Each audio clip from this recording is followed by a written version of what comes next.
Middle east में बढ़ते युद्ध और वैश्विक तनाव के बीच भारत ने भी चिंता जताई है। अमेरिका, इजरायल और ईरान के बीच बढ़ती टकराव की स्थिति का असर अब सिर्फ क्षेत्रीय नहीं बल्कि वैश्विक स्तर पर दिखाई देने लगा है। हालात किस दिशा में जाएंगे कहना मुश्किल हो रहा है। ग्लोबल ऑर्डर बदल रहा है पहले से। मिडिल ईस्ट में स्थितियां और डायनामिक होती जाएंगी और बस पूरे विश्व की ऐसी स्थिति के बीच अब भारत के रक्षा मंत्री राजनाथ सिंह को चिंता होने लगी है। उनका ये कहना है कि मौजूदा हालात बेहद असामान्य हैं और ये कहना मुश्किल है कि आगे स्थिति किस दिशा में जाएगी। उन्होंने चेतावनी भी दी है कि अगर स्ट्रेट ऑफ हॉर्मुज में किसी भी तरह का व्यवधान हुआ तो इसका सीधा असर दुनिया की एनर्जी सप्लाई और ग्लोबल इकोनॉमी पर पड़ेगा। मिडिल ईस्ट में बढ़ती जंग और जियोपॉलिटिकल टेंशन ने पूरे दुनिया की चिंता बढ़ा दी है। अमेरिका, इजरायल और ईरान के बीच लगातार बढ़ते टकराव के बीच भारत ने भी सिचुएशन को लेकर गहरी चिंता व्यक्त की है।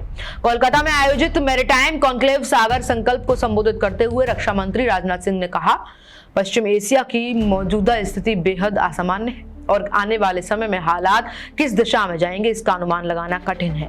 उन्होंने ये भी कहा कि इस क्षेत्र में जारी संघर्ष का असर सिर्फ मिडिल ईस्ट तक सीमित नहीं रहेगा बल्कि इसका प्रभाव global economy, trade and energy security पर भी पड़ सकता है।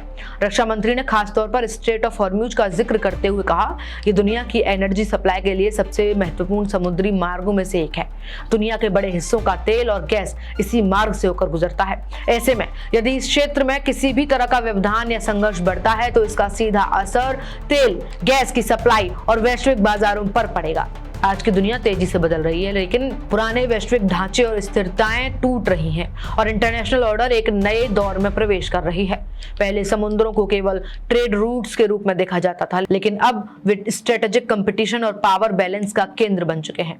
राजनाथ सिंह ने यह भी कहा कि आज कई देश जमीन, हवा और समुद्र के साथ साथ अंतरिक्ष में भी एक दूसरे से कंपटीशन कर रहे हैं। ये स्थिति ग्लोबल सिक्योरिटी के लिए नए चैलेंजेस पैदा कर रही है। उन्होंने चिंता जताई है। सबसे बड़ी समस्या यह है कि ये असामान्य स्थिति धीरे धीरे कॉमन हो रही है। मिडिल ईस्ट में जारी संघर्ष के बीच उन्होंने भारत की समुद्री रणनीति और रक्षा क्षमता को मजबूत बनाने पर भी जोर दिया है। उन्होंने कहा, भारत आत्मनिर्भरता की दिशा में तेजी से आगे बढ़ रहा है और भारतीय नौसेना के लिए बन रहे अधिकांश युद्धपोत और पनडुब्बियों अब देश के ही शिपयार्ड में तैयार हो रही है। और अपने भाषण की इसी क्लिप को जब रक्षा मंत्री ने ट्विटर पर डाला तो लोगों ने कमेंट कर सवाल खड़े किए। कहा, और ये आत्मनिर्भरता अमेरिका के इशारों पर निर्भर होगी। सरेंडर बाबू के रहते आत्मनिर्भरता कैसे हो सकती है? महामानव सरकार में बैठे हो, आत्मनिर्भरता बनाओ। आप तो चाइना, अमेरिका पर निर्भर भारत बना रहे हैं। ये कमेंट थे जो रक्षा मंत्री के पोस्ट पर आए हुए। बहरहाल रक्षा मंत्री के अनुसार आज समुद्री एरिया केवल व्यापार का माध्यम नहीं रह गया है बल्कि ये नेशनल सिक्योरिटी, इकोनॉमिक डेवलपमेंट और स्ट्रेटेजिक ऑटोनॉमी का महत्वपूर्ण आधार बन चुका है।